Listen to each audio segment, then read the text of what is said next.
Of Christmases Long, Long Ago is my new book arriving for the 2025 Christmas season. Find out what Christmas was like centuries ago. Sneak preview, it was weird and spooky and rowdy, kind of gross sometimes. Find it wherever books are sold in hardcover from Lions Press and audiobook from Recorded Books. It's Christmas as you've never seen it before, and it makes a great gift.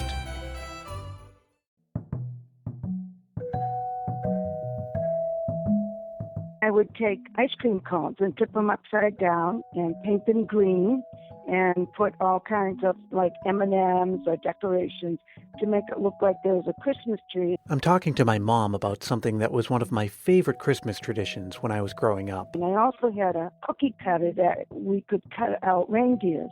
So I had reindeers, and then I'd put a glob of frost in and have the reindeer stand up. It really looked like a Santa's village. Every year, around the beginning of December, she would come home from the grocery store with a bag full of goodies. Boxes of Nilla wafers, those individually wrapped caramel squares, gumdrops and those candies shaped like little spearmint leaves, candy sprinkles and marshmallows and M&Ms and confectioner sugar and vanilla cake frosting. She'd get to work making a special dough from scratch. She got the recipe from a magazine. And then the kitchen windows would steam up and the whole place would smell like molasses and ginger and cloves and cinnamon.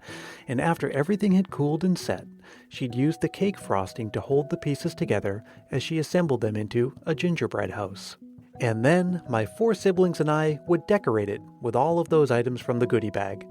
Caramels would turn into a chimney, Nilla wafers would become roof tiles, spearmint leaves as front shrubs, gumdrops and M&Ms for various kinds of decorative trim, and dusted with a coat of confectioner's sugar. The deal was, on Christmas morning we were allowed to eat the gingerbread house, but until then it was look but don't touch. You remember Hansel and Gretel, don't you? I mean, if you wanted to create something specifically designed to tempt a child beyond all hope of self-control, you would create a gingerbread house. It was torture. But on Christmas morning, after the gifts were opened and the Christmas breakfast was over, and as stale as the thing had gotten by then, that wasn't enough to stop 5 little cookie monsters from tearing the house down. And looking back, I'm pretty surprised that with 5 kids in the house, the thing even made it to Christmas. Very mysteriously, though, at certain times, goodies would disappear off the gingerbread house. No one's saying they did. I guess it was just one of Santa's elves. It wasn't me, I swear. You know, because of my mom, my siblings and I still love making gingerbread houses even to this day. That's how traditions work. They get passed down from generation to generation. But just how this tradition got started, well, that's a bit of a mystery. I'm Brian Earl. This is Christmas Past. Let's go back all the way to the turn of the 11th century. Traders returning from the Middle East were just starting to introduce the ginger root to Europe. At first it was used medicinally to treat digestive issues and even hangovers, but then it was used as a spice, and it was also discovered that it could be a good preservative. This is probably a big part of the reason it caught on. Preserving food was really important in those days before packaging and refrigeration. And eventually along comes gingerbread. Now, the word itself has a surprising history, because maybe you've noticed that most gingerbread isn't really like bread at all, so why the name? Well, the earliest known recipes bear almost no resemblance to what we know today. In the first place, they were called gingerbras, which was borrowed from an old French term meaning simply preserved ginger. Those recipes called for boiling breadcrumbs in honey with ginger and other spices like licorice and pepper. The result was more like a confection than a cake or a bread. Nevertheless, by the 14th century, gingerbras had morphed into gingerbread. Now, it's no surprise that we would eventually make houses out of gingerbread when you consider that it has a long history of being turned into other eye-catching works of art. Bakers would press the dough into ornately carved molds, or press a decorative stamp into cooked dough when it was still warm.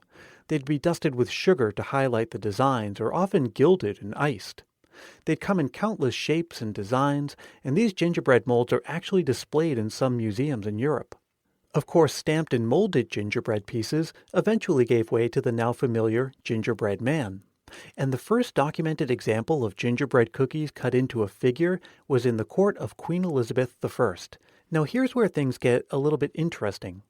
We know that gingerbread houses first showed up in Germany sometime in the 19th century. But why is a bit of a mystery. There's no doubt they became common after the brothers Grimm published Hansel and Gretel in 1812. But historians disagree on whether gingerbread houses were already a common thing before that. In other words, it's possible that the brothers Grimm invented the gingerbread house with their story. Or maybe they didn't. What is certain, though, is that after Hansel and Gretel, bakers in Germany started selling ornamented fairy tale-style gingerbread houses, which became popular during Christmas. And that tradition came to America with the German immigrants who settled in Pennsylvania. It's interesting that the word gingerbread is also used to describe the intricate fretwork you see in some styles of architecture, like you see in those Victorian painted ladies in San Francisco. So I guess it was only a matter of time before someone would build an actual San Francisco Victorian out of gingerbread. The holiday display at the Fairmont San Francisco is really a destination. It's become this tradition for people to come and visit the hotel. That's Melissa Ferrar. Like Ferrari without the E sound. And she's the director of marketing communications at the Fairmont Hotel in San Francisco. Every year, the Fairmont creates a life-size gingerbread house. I mean, you can actually walk inside it, and puts it on display in the lobby. So it's really this experience that you really participate in. And I think it is, it's seeing kids see this giant gingerbread house and their eyes lighting up, but also seeing the adults. It kind of brings out the kid in the adults. So it's just an amazing and fun experience for everyone involved. Thousands of people come to see it each year. And this thing includes almost 8,000 individual gingerbread bricks and 700 pounds of candy and a ton of royal icing. Now don't worry, it's San Francisco, so everything's composted afterward. Everything, that is, that doesn't fall into the sneaky little hands of hungry visitors. It's like Willy Wonka, It's just there right in front of them, and I think people just can't help themselves sometimes. But we do have signs saying, Santa's watching.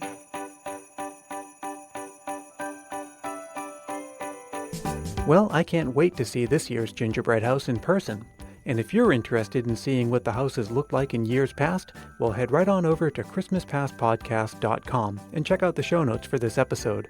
You'll see pictures of that, a guide to making gingerbread houses courtesy of King Arthur Flour, and even some pictures of my mom's gingerbread houses. Thanks to everyone for permission to put those on there. Again, that's ChristmasPastPodcast.com. And now, let's hear a Christmas memory from Lisa, who lives in Belgium. This one requires a little bit of setup. Every year, the website reddit.com has a Secret Santa program that anyone can sign up for, and it's just what it sounds like. You'll send someone a gift, and someone will send you one in return. I did it last year, and it's a lot of fun. I got this wooden cutout of a bicycle because I indicated that cycling is one of my hobbies. I'm definitely going to do it again this year, and if you're interested, just come to ChristmasPastPodcast.com, check out the show notes for this episode, and I'll put a link in. Now, this program is worldwide, and as you might imagine, sometimes things don't quite work out the way they're supposed to. One of the things you can do when you sign up is volunteer to be a rematch Santa. What that means is if there's someone who is expecting a gift, but for whatever reason it doesn't arrive, you'll make sure that they get one anyway. And that's what Lisa did. She wanted to give and not receive, but sometimes these things have a way of working their own magic, and she ended up receiving something very unexpected. I actually received the best gift ever on Christmas Day when I messaged my rematch giftee. We hit it off almost right away. We exchanged numbers, and then after hours and hours of talking and lying awake together, and I just suggested we should meet at the steps of the Sacré-Cœur in Paris on Valentine's Day. And then we did it. We actually booked our tickets to Paris. I just knew that he was the one. And as I'm recording this, we're together for 6 months. So this Christmas was life-changing, and I got the biggest and best Christmas gift ever. My goodness, that all sounds very, very European. Hey, if you want to share a Christmas memory, it's super easy. All you have to do is record a voice memo on your phone and email it to me at christmaspastpodcast@gmail.com. Try to keep it to about a minute and be sure to say your name and where you're from. Also, if you're shy about recording your own voice, that's fine. You can just write me an email and maybe I'll get a chance to share it here on the show. Again, that's christmaspastpodcast@gmail.com. Christmas Past is produced in sunny San Mateo, California by yours truly, Brian Earl. I'd like to thank my mom and also Melissa Ferrar. Like Ferrari without the E sound. And also thanks to Lisa in Belgium. Hey, I know that last Christmas is a tough act to follow, but I hope this year is just as merry and bright. If you're not yet subscribed to the podcast, well, it's just one click or tap away. Check it out on iTunes or however you get your podcasts. That way, when a new episode comes, you don't have to worry about it. It's delivered right to you, and we can keep the Christmas spirit going together all season long. And of course, we can keep things going between episodes on social media. Come by Facebook, Twitter, and Instagram and search for Christmas Past Podcast in all three places. That's where you'll find me and all of the fun vintage Christmas stuff and Christmas trivia I'm posting all the time. Well, that'll do it for this episode. Thank you very much for listening, and I hope to see you next time.